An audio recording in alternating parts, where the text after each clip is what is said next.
They say money can buy anything, a private island, a new identity, even silence. But can it buy back a soul once it's been shattered by a single night of passion?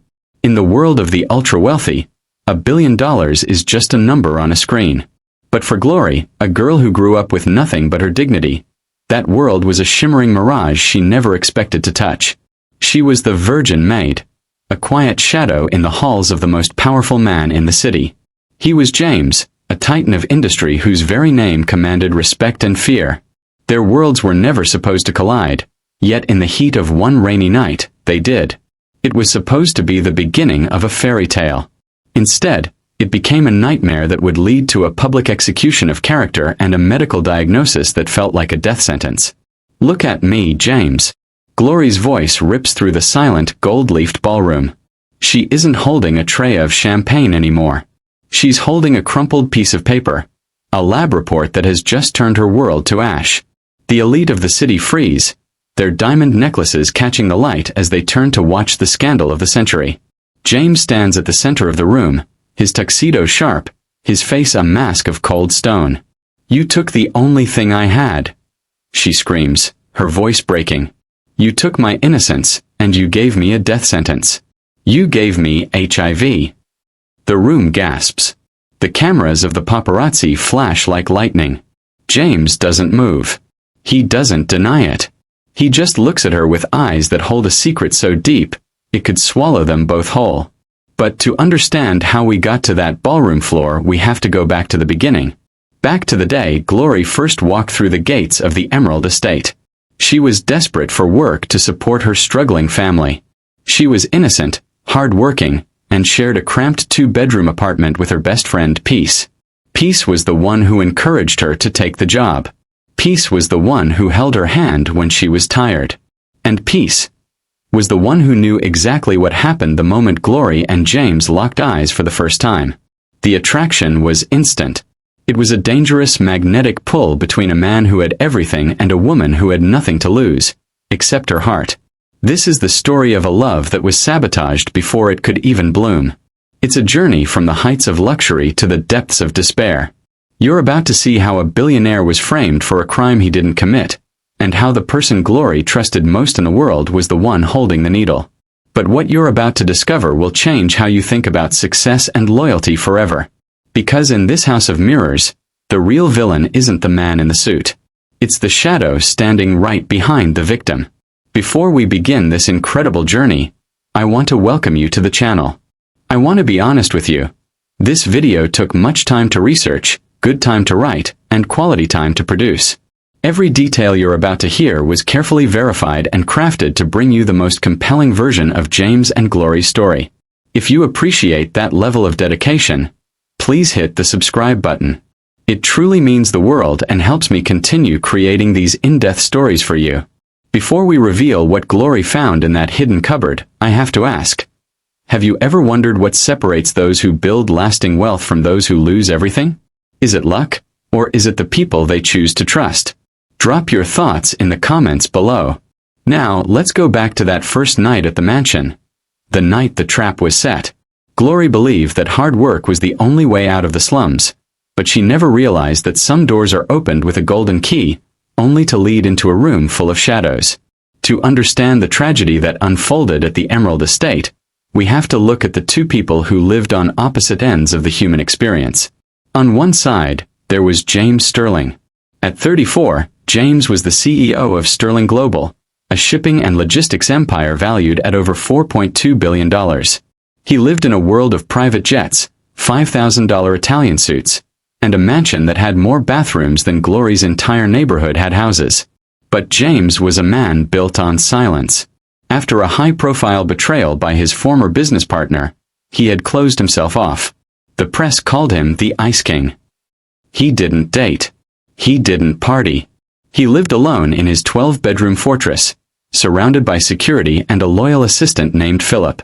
Then there was Glory. Glory grew up in the dusty outskirts of the city, where the water was often shut off and the electricity was a luxury. Her father had died when she was young, leaving her to care for a mother who worked 3 cleaning jobs just to keep bread on the table. Glory was brilliant. She had the grades to be a doctor, but no money for tuition. She shared a cramped two-bedroom apartment with her best friend Peace. Peace was different. She was sharp, ambitious, and worked as a technician at a local medical lab. Peace was the one who kept Glory's spirits up, often saying, "One day, Glory, a man is going to see that face of yours and change your life forever." The desperation hit a breaking point when Glory's mother fell ill. The medical bills were piling up. Thousands of dollars they didn't have. It was Peace who brought home the newspaper clipping. Sterling Global was looking for a live-in domestic assistant for the CEO's private wing. The pay was 5 times what Glory could make anywhere else. "It's a fortress, Glory," Peace had whispered while they shared a meager meal of rice and beans. "But if you get in there, you'll never have to worry about your mom's medicine again." The day of the interview, Glory felt like a lamb entering a lion's den. She wore her only ironed dress, a simple floral pattern that had seen better days. Philip, James's right-hand man, was the one conducting the initial screening. He was a man of few words, his eyes scanning Glory's resume with a clinical coldness. "Mr. Sterling is a very particular man," Philip told her. "He values discretion above all else. If you speak to the press, you're out. If you touch his personal files, you're out. Do you understand?" Glory nodded, her hands trembling in her lap. "I just want to work, sir. I need to save my mother." That was when the door to the study opened. James Sterling walked in, barking orders over a phone. He stopped mid-sentence when he saw Glory. It wasn't just her beauty, though she was stunning in a natural, unpolished way. It was her innocence. In a world where everyone wanted something from him, Glory looked like someone who didn't even know how to ask. James didn't say a word to her that first day. He simply looked at Philip and gave a single, sharp nod. Glory was hired. For the first few weeks, Glory moved through the Emerald estate like a ghost. She polished the silver, dusted the rare first edition books in the library, and made sure James's coffee was exactly 180 degrees Fahrenheit every morning. She watched him from a distance. She saw the way he worked until 3 a.m., the way he skipped meals, and the way he looked out the floor-to-ceiling windows at a city that worshipped him. Yet he looked like the loneliest man alive. The romantic tension didn't start with a kiss. It started with a conversation. One night, James found Glory in the library, not cleaning, but staring at a book on Renaissance art. "You like Da Vinci?" His voice boomed, startling her. I think his work is about finding the soul in the machine, sir," she stammered, looking down. James was silent for a long time. No one had ever spoken to him like that. Most women talked to him about stocks or fashion, or other billionaires. But here was a girl who saw the soul in the machine. From that night on, the dynamic shifted. James began finding reasons to be in the same room as her. He bought her books. He asked her opinion on the gardens. He was falling, and he was falling hard. And Glory. She was seeing past the billions. She was seeing the man who had been hurt and had forgotten how to be touched. But while love was blooming inside the mansion, poison was brewing outside. Every weekend, Glory went home to the apartment she shared with Peace. She would tell Peace everything. The way James looked at her, the way her heart raced when they were near. Peace would listen, her eyes dark and unreadable. "He's a billionaire, Glory," Peace would say, her voice tight. "Men like that, they think they can take whatever they want. They think they're untouchable. But nobody is untouchable." Glory didn't notice the way Peace's hands shook when she mentioned James's name. She didn't notice the medical supplies Peace was borrowing from the lab. She was too blinded by her first love to see the envy radiating off her best friend. The obstacle was clear. Glory was a virgin, a girl of traditional values who believed that her first time should be with her husband. James was a man who could have any woman in the world, but he wanted the one woman he couldn't just buy. The pressure was building. The passion was becoming an ache that neither of them could ignore. James finally broke the silence one evening on the balcony. "Glory," he whispered, his hand brushing her cheek. "I've spent my whole life building walls so no one could hurt me. But you make me want to tear them all down." He promised her the world. He promised her that her mother would have the best doctors in the country. He promised her that he would protect her. And in that moment, Glory believed him. She felt safe. She felt loved. She felt like the luckiest girl in the world.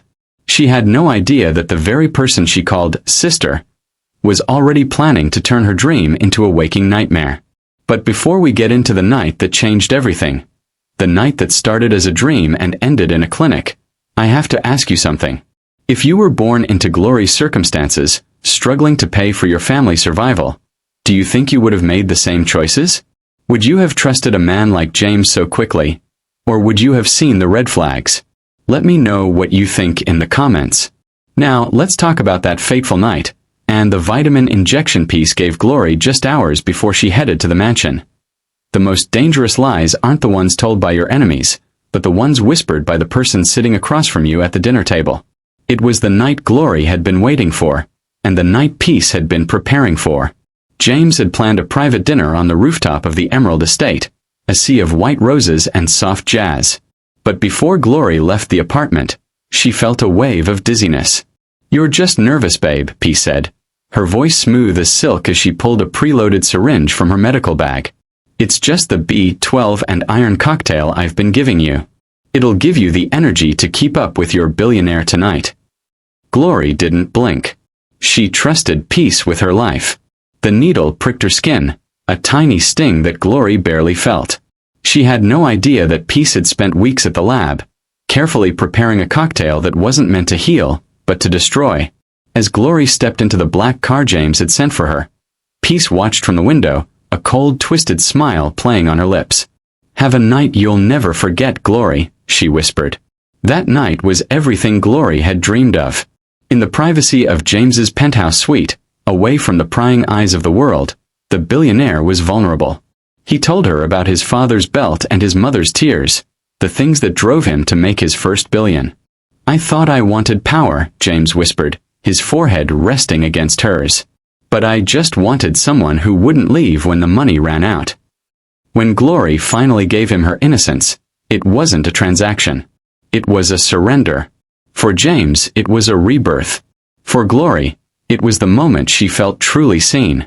But as they lay in the quiet of the early morning, the vitamin Peace had injected was already moving through Glory's system. A ticking time bomb waiting to explode. 3 weeks later, the world came crashing down. Glory began to experience night sweats and a fever that wouldn't break. She collapsed in the mansion's kitchen, a silver tray of crystal glasses shattering around her. Philip, ever the professional, rushed her to the hospital. But when the results came back, the silence in the room was deafening. The doctor wouldn't look James in the eye. He handed the clipboard to Glory. HIV positive. The sound Glory made wasn't human. It was the howl of a soul being ripped in half. She looked at James, who stood at the foot of her bed, his face pale with confusion. "You," she choked out, her finger trembling as she pointed at him. "You were the only one. I was a virgin, James. You did this to me." James tried to reach for her, but Philip held him back. "Glory, I swear on my life I'm clean. I get tested every 6 months for insurance purposes. There must be a mistake. The only mistake was believing a man like you had a heart," she screamed. The fallout was instantaneous. Glory refused to listen to James's pleas. Driven by a cocktail of grief and Peace's constant encouragement from the sidelines, Glory did the unthinkable. She went to the press. She stood on the steps of the Sterling Global headquarters, flanked by cameras, and told the world that the Ice King had infected his innocent maid. The headlines were brutal. The billionaire's deadly gift was stripped of his board seat. He became a pariah in the city he helped build. This is where the mask of the billionaire truly slipped. A weaker man would have fled to a private island. But James, he stayed. Even as protesters stood outside his gates, he turned to Philip. "Find out where she goes every weekend," James ordered, his voice raspy from lack of sleep. "I didn't do this. And if I didn't, someone else did." Meanwhile, Glory had moved back into the cramped apartment with Peace. She was a shell of herself, losing weight and hope. Peace was the perfect friend. She cooked for Glory, she cleaned for her, and she constantly reminded her how evil James was. "He's just trying to buy your silence, Glory," Peace would say every time a courier arrived with flowers or money from the mansion. Don't let him. He took your future. You have to take his empire. But then, small cracks began to appear in the narrative. Glory noticed that Peace was spending a lot of money. New designer bags, expensive shoes. I got a bonus at the lab, Peace claimed. Then came the night Glory woke up thirsty and walked into the kitchen, only to hear Peace laughing on the phone in the next room. She has no idea, Peace was saying, her voice dripping with malice. She thinks it was the billionaire. You should see his face on the news. It's worth every penny you paid me. The great James Sterling, ruined by a little needle and a lot of trust. Glory's heart stopped. The room felt like it was spinning. She realized in that moment that she had been a pawn in a game she didn't even know was being played. But who was Peace talking to? And why would her best friend want to destroy her life just to get to James? Glory didn't confront her. Not yet. She needed proof. She waited until Peace went to work the next morning. Then she began to tear the apartment apart. She looked under the floorboards in the back of the pantry, and finally she found it. Tucked inside a hollowed-out medical textbook was a ledger. It contained a list of dates, a series of payments totaling $500,000, and a vial labeled with a red biohazard sticker. But the most shocking find: a photo of Peace and a man Glory recognized from the news, James's rival, the man he had ousted years ago. Glory stood in the middle of the room, the evidence in her shaking hands. She had destroyed the reputation of the only man who ever loved her, based on the lies of the woman she called a sister. She was sick, she was broke, and she was alone. At this point, Glory had to choose between option A, run away and hide in her shame, or option B, go back to the mansion and face the man she publicly humiliated to beg for his help in taking Peace down. If you were Glory, and you realized you had sent an innocent man to the social guillotine, what would you have done? Would you have the courage to face him? This decision would define everything that came next. Now, get ready, because the confrontation that follows isn't just about revenge. It's about a billionaire who has nothing left to lose and a maid who has everything to gain. Redemption is a luxury that costs more than any billionaire can afford, and for Glory, the price of the truth was almost her very life. The weeks following Glory's discovery were the darkest of her existence. While the world saw a brave victim taking down a titan, Glory saw a monster every time she looked in the mirror. She was living in a nightmare of her own making. Her health was failing rapidly. The stress had compromised her immune system, and the high-potency vitamins Peace had used were designed to mimic a late-stage infection. She was down to her last $14. She couldn't afford the retroviral drug she supposedly needed, and Peace, the woman who had received a $500,000 payout from James's rivals, was suddenly too busy to help with the bills. Meanwhile, at the Emerald Estate, James was living in a tomb. The boards of 3 different companies had forced him to resign. His net worth had evaporated by over $1.2 billion in just 21 days. But the money didn't hurt as much as the memory of Glory's eyes in that ballroom. He sat in his darkened study, nursing a drink, while Philip laid out the legal reality. "Sir, the prosecutor is looking at criminal negligence charges. They want to make an example out of you." The breaking point came on a Tuesday night. Glory sat in her dark kitchen, watching Peace dress up in a new $3,000 silk gown to go meet a friend. The callousness was deafening. As soon as the door clicked shut, Glory collapsed. She realized that if she died now, the lie would live forever. She didn't call an ambulance. She didn't call the police. She dragged herself to the bus stop, her body trembling with a fever of 103 degrees. She had one goal: the Emerald Estate. When she arrived at the massive iron gates, the security team men who used to tip their hats to her sneered. "You've done enough damage, Glory. Get out before we call the cops." "Please," she rasped, clutching the medical ledger to her chest. "Tell James. Tell him I found the needle." Through the security camera in the main house, James saw her. She looked like a ghost of the girl he had loved. Philip advised against it. "It's a trap, James. She's here to record you for the lawsuit." But James didn't care. He pushed past his security and ran down the long, winding driveway in the pouring rain. He caught her just as her knees gave out. There, on the cold asphalt of his own driveway, the billionaire held the maid who had destroyed his life. "I'm sorry," she sobbed, pressing the ledger and the vial into his hand. "It wasn't you. It was never you. Peace. She did it. She's working for them." James didn't look at the evidence. He looked at her. Despite the lawsuits, despite the billions lost, his first instinct wasn't revenge. It was protection. He carried her back into the mansion, the very place she had fled in shame, and summoned a private medical team that cost him $50,000 an hour just to keep on standby. The next 48 hours were a blur of 4 drips and whispered confessions. As Glory stabilized, Philip and James pored over the ledger. The names were all there. The rival CEO, the bank transfers, the dates of the injections. It was a cold, calculated assassination of a man's soul using a woman's body as the weapon. "Why didn't you come to me sooner?" James asked, his voice breaking as he sat by her bedside. "Because I thought I was already dead," Glory whispered. "I thought I deserved it for doubting you." But the struggle was far from over. Knowing the truth was one thing. Proving it in a court of public opinion was another. Peace was smart. She had already moved the money to offshore accounts. If they moved too fast, she would disappear. James and Glory had to do something counterintuitive. They had to keep the lie alive.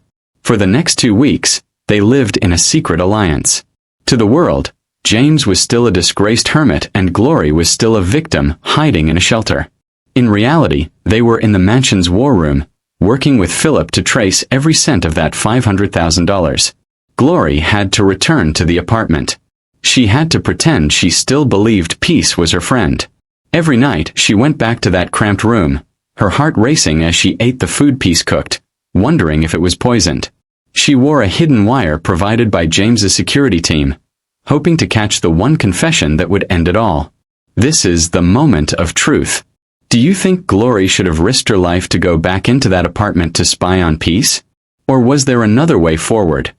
Maybe letting the police handle it from the start? Share your perspective in the comments below. The tension was suffocating. Peace was becoming suspicious. She noticed Glory wasn't as sick as she should be. One night, Glory found Peace standing in her bedroom, holding Glory's phone. "You've been quiet lately, Glory," Peace said, her voice dropping to a low, dangerous hiss. "Usually, you're crying about James Sterling. Now you're smiling in your sleep. Did the billionaire send you more hush money that I don't know about?" Glory's blood ran cold.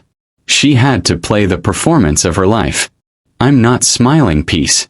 I'm just numb. I'm waiting for the court date so I can finally see him in handcuffs." Peace relaxed, but only slightly. The narcissism of the antagonist was her only blind spot. She truly believed she was smarter than the billionaire and the maid combined. She didn't know that James was currently on a private call with the district attorney, handing over the ledger that would turn Peace's victory into a life sentence. But as the plan neared its climax, a new complication arose.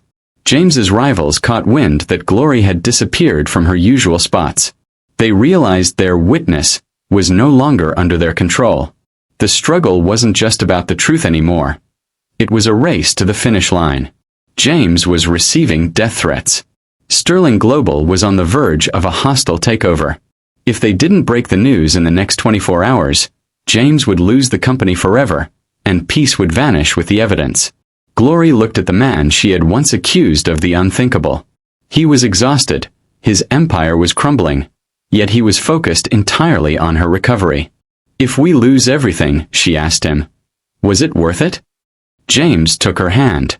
"Glory, I'd lose 10 empires just to hear you say you believe me once more." The stage was set for a final, explosive confrontation. The truth was a loaded gun, and Glory was the one with her finger on the trigger. We're at the midpoint of this incredible story, and the stakes couldn't be higher. If you're still here, I genuinely appreciate you. This journey of betrayal and redemption is about to reach its boiling point. What's kept you engaged so far? Is it the romance between James and Glory, or the desire to see Peace finally pay for what she did? Let me know in the comments. Now, get ready because the way the truth finally comes out is going to leave you breathless. The greatest transformation isn't becoming rich. It's finding the strength to stand back up when the whole world wants you on your knees. The momentum shifted on a Tuesday at 2:14 a.m. While Peace was out celebrating her impending fortune, James, Glory, and Philip were huddled in the mansion's high-tech surveillance room. Philip had finally cracked the encryption on the shell company that paid Peace the $500,000. The trail led directly to Arthur Vance, James's former mentor turned bitter rival. But the biggest breakthrough wasn't financial. It was medical. James had flown in a specialist from Switzerland, a man he paid a $100,000 retainer just to fly across the Atlantic. The specialist discovered something chilling. Glory didn't have a permanent virus.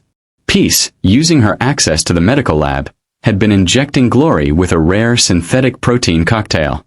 It was designed to trigger false positives on standard HIV tests and induce the exact symptoms of a failing immune system. It's reversible, the doctor whispered. In another month, it would have been permanent organ damage. But right now, we can flush it out. The moment Glory realized she wasn't dying was the moment the victim died and a warrior was born. She looked at James, tears streaming down her face, not of grief, but of pure, unadulterated fire. She didn't want to just clear her name. She wanted to dismantle the people who had used her body as a battlefield. James saw the change in her. She was no longer the quiet maid who looked at her shoes. She stood tall, her voice steady. "I don't want your money, James," she said, her hand resting on his. "I want their heads on a silver platter." For the next month, a series of strategic wins began to build. James didn't go to the press. Instead, he worked in the shadows. He used his remaining influence to quietly buy back 15% of Sterling Global's dumped stock through anonymous intermediaries. While the world thought he was broke and broken, James was actually consolidating power. And he was doing it with a new partner. He spent every evening teaching Glory the Sterling method. He taught her how to read a room, how to identify a lie in a legal contract, and how to weaponize silence. James was transforming too. He realized that his Ice King persona had left him vulnerable. He began to make amends, not through public statements, but through humble acts. He personally visited the families of the employees who lost their savings when the stock crashed. He didn't bring cameras. He brought checks and apologies. He was learning that true value wasn't in the billions in his vault, but in the loyalty of the people he had previously ignored. He kept Glory's mother in a private suite in the city's best hospital, visiting her every day. He was rebuilding his reputation brick by brick, not with PR stunts, but with genuine integrity. By week 6, the recovery was undeniable. Glory's health had returned to 100%. Her skin glowed, her eyes were sharp, and she carried herself with a grace that intimidated the mansion's security staff. They began a disinformation campaign against Peace. Glory went back to the apartment and played the part of the dying girl perfectly. She told Peace that the HIV was spreading and she was ready to sign a final settlement with James's rivals for $2 million just to leave the country. Peace, blinded by her own greed and the success of her scheme so far, fell for it. She called Arthur Vance on a burner phone, a phone that Philip had already cloned. "She's ready to sign," Peace laughed into the receiver. "Once she signs that affidavit saying James Sterling knew he was sick, he's finished. I want my second half of the payment by Friday." The trap was set. Arthur Vance scheduled a secret victory gala at his private estate to celebrate the upcoming hostile takeover of Sterling Global. He invited the entire board of directors, promising them a final revelation that would end James Sterling forever. What Vance didn't know was that James and Glory were the ones who had orchestrated the guest list. Every loyal associate Vance thought he had was actually being fed evidence of his illegal medical tampering by Philip. On the night before the gala, James took Glory to the rooftop where their journey had truly begun. He handed her a box. Inside was a dress that cost $25,000, a deep blood-red silk gown. "Tomorrow you aren't the maid," James told her, his voice thick with emotion. "And you aren't the victim. You are the witness, the judge, and the jury." Glory looked at the city lights. She thought about where she came from, the dusty streets, the empty cupboards, the sister who had tried to poison her. She felt a peace she had never known. She had transformed. She was no longer a girl who things happened to. She was the one making things happen. The antagonists were celebrating. Peace was already looking at villas in the south of France. Arthur Vance was practicing his victory speech. They truly believed they had won. They saw a broken billionaire and a dying maid. They didn't see the lion and the lioness waiting in the tall grass. The stage was set for the final revelation, and the world was about to watch the most expensive mistake Arthur Vance ever made. But as we approach the final confrontation, I have to ask you a serious question about human nature. At this point, Glory has transformed from a submissive maid into a calculated strategist. James has changed from a cold narcissist into a man of integrity. Do you think people can truly change their core nature when pushed to the edge, or are they just adapting to survive? This is important, because what Glory does to Peace in the final moment will test everything you think you know about her. Now, let's go to the gala. It's time for the reckoning. The most expensive stage in the world isn't a theater. It's a ballroom filled with enemies, where the truth is a weapon and the final act is an execution of character. The Vance estate was a monument to ego. Tonight, it was lit with 1,000 flickering torches. A literal red carpet rolled out for the elite of the city. To the world, this was a victory gala for the new era of Sterling Global. To Arthur Vance, it was the funeral of his greatest rival. Arthur stood at the top of the marble staircase, a glass of vintage champagne in his hand that cost more than Glory's mother made in a year. Beside him stood Peace. She was draped in a $10,000 sequined gown, her hair coiffed, her lips painted the color of dried blood. She was no longer the lab tech from the slums. She was the woman who had brought a billionaire to his knees. Is the girl ready? Vance whispered, his eyes scanning the crowd. She's exactly where we left her, Peace smirked, checking her diamond-encrusted watch. Broken, delirious, and ready to sign the affidavit. By midnight, James Sterling won't just be broke, he'll be a registered criminal. What they didn't see was the black sedan idling at the edge of the property. Inside, Glory sat in the shadows of the back seat. Her heart was hammering against her ribs like a trapped bird. She looked down at her hands, they weren't shaking. Not anymore. Are you ready? James asked from beside her. He looked every bit the billionaire tonight.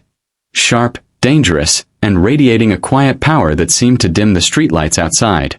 I've spent my whole life being afraid of people like them, Glory said, her voice a low, steady hum. I'm done being afraid. I want them to feel what I felt when I looked at that lab report. James took her hand. They won't just feel it, Glory. They're going to own it. Inside the ballroom, the atmosphere was electric. The board of directors for Sterling Global were all present, their faces tight with anxiety. They were there to vote on the final removal of James Sterling and the merger with Vance's firm. Arthur Vance took the stage, the microphone humming as he silenced the room. Ladies and gentlemen, he began, his voice dripping with false sympathy. We are here for a somber reason. Power comes with responsibility, and when a leader fails his moral duty, when he endangers the innocent for his own fleeting pleasure, he must be cast out. On the massive LED screens behind him, a photo of Glory appeared. It was a photo Peace had taken of her in the hospital. Pale, sweating, and looking half dead. The room gasped. The cruelty of the image was a physical blow. This girl, Vance continued, pointing a trembling finger at the screen, was a virgin. She was a maid. She trusted James Sterling. And he gave her a death sentence. I have her sworn statement right here. The heavy oak doors at the back of the ballroom swung open. The sound was like a gunshot. The room turned as one.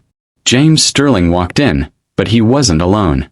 He was walking slowly, his head held high, and on his arm was a woman in a blood-red dress that seemed to glow under the chandeliers. The silence that followed was absolute. It was the silence of 1,000 people holding their breath. Peace's glass slipped from her hand, shattering on the marble floor. She stared at Glory, not the dying girl she had left in the apartment, but a woman who looked like she could command an army. I believe you're holding a statement, Arthur. James's voice carried to every corner of the room without the need for a microphone. But I think the witness would like to read it herself. Glory stepped forward. She didn't look at the billionaires or the cameras. She looked straight at Peace. The betrayal burned in her throat, but she swallowed it down. "My name is Glory," she said, her voice amplified by the speakers Philip had secretly patched into minutes before. "And for the last 3 months, I have been the victim of a calculated biological attack." The room erupted in murmurs. Vance tried to cut the microphone, but the controls wouldn't respond. Philip, sitting in a van outside with a high-end hacking rig, had locked the system. "The man standing on this stage," Glory pointed at Vance, "paid $500,000 to have me poisoned. Not with a virus, but with a synthetic protein designed to fake a terminal illness." "She's lying," Peace screamed, stepping forward, her face contorting into a mask of rage. "She's delusional. The fever has gone to her head." "Is that why you have $400,000 in a Cayman's account, Peace?" Glory asked, her voice dropping to a cold, clinical tone. "Is that why you were recorded 3 nights ago telling Arthur Vance that the Ice King was finally finished?" Suddenly, the LED screen behind Vance changed. It wasn't the photo of a sick girl anymore. It was a video. It was a clear, high-definition recording from the hidden camera in the apartment. The audience watched in horror as Peace was seen loading a syringe, laughing as she told someone on the phone, "I'm giving her the final dose tonight. By the time the board meets, she'll be too weak to even speak. James is going to burn, and we're going to be rich." The board of directors stood up. The scandal wasn't James's anymore. It was a criminal conspiracy. Arthur Vance turned to run, but the doors were already blocked by men in dark suits. These weren't James's security guards. They were federal agents. Arthur Vance, Peace Roberts, a lead agent, stepped into the light. "You are under arrest for conspiracy to commit aggravated assault, medical tampering, and securities fraud." As the handcuffs clicked onto Peace's wrists, she looked at Glory with a desperate, pathetic pleading. "Glory, please. I did it for us. I did it so we could leave that life behind." Glory didn't flinch. She walked right up to the woman she had once called a sister. "You didn't do it for us, Peace. You did it for you. You took my health, you took my reputation, and you tried to take the man I loved. But you forgot one thing." Glory leaned in, her voice a whisper that only Peace could hear. "Innocence isn't a weakness. It's a shield. And mine just broke you." The ballroom was a sea of flashing blue and red lights as the police led Vance and Peace away in front of every major news outlet in the city. The hostile takeover was dead. Sterling Global stock, which had been in freefall, began to tick upward in after-hours trading as the truth hit the wires. But James didn't look at the stock tickers. He looked at Glory. The adrenaline was fading, leaving her swaying slightly on her feet. He caught her, his arms wrapping around her in front of the entire world. The billionaire and the maid, no longer defined by their titles, but by the fire they had walked through together. "It's over," James whispered into her hair. "No," Glory said, looking up at him as the cameras flashed, capturing the image that would be on every front page the next morning. "It's just the beginning." The aftermath was a whirlwind of justice. Arthur Vance was sentenced to 20 years without parole. Peace, for her direct role in the poisoning, received 15. The money they had stolen and received was seized, and in a final act of poetic justice, James saw to it that the entire $500,000 was put into a trust fund for Glory's mother's medical care and Glory's medical school tuition. James Sterling returned to his company, but he was a different leader. The Ice King was gone. He established the Glory Foundation, a multi-billion-dollar initiative to protect domestic workers from exploitation and provide legal aid to those silenced by the powerful. The final scene of the confrontation didn't happen in a ballroom. It happened a week later, back at the Emerald Estate. James had cleared out the maid's quarters. "Where am I supposed to stay?" Glory asked, standing in the marble foyer. James handed her a set of keys. They weren't to the mansion. They were to a beautiful brownstone in the city's most prestigious neighborhood, deeded in her name. "You're not my maid, Glory," James said, his voice thick with a vulnerability he no longer tried to hide. "And you never were. You're the woman who saved me from myself. Stay wherever you want, as long as you'll let me come over for dinner sometimes." Glory looked at the keys, then at the man who had been her greatest obstacle and her greatest ally. She realized that while she had lost her innocence that night in the penthouse, she had gained something much more powerful. A life she chose for herself. James and Glory's story started with a lie that nearly destroyed them, but it ended with a truth that redefined what it means to be wealthy. We've reached the end of this incredible journey. Arthur Vance and Peace got exactly what they deserved, but at a terrible cost to James and Glory. I have to ask, do you think James did enough to make up for his initial doubt of Glory? And if you were Glory, could you ever truly love a man who was the catalyst for so much pain, even if he was innocent? Share your final thoughts in the comments below. I read every single one. Thank you for staying with me for this 155-minute journey. This story reminds us that while money can build a mansion, only the truth can make it a home. Don't forget to subscribe and hit the notification bell so you never miss our next deep dive into the world of power, betrayal, and redemption. Until next time, remember, the truth always finds a way into the light. Good night, and I am the Story Keeper.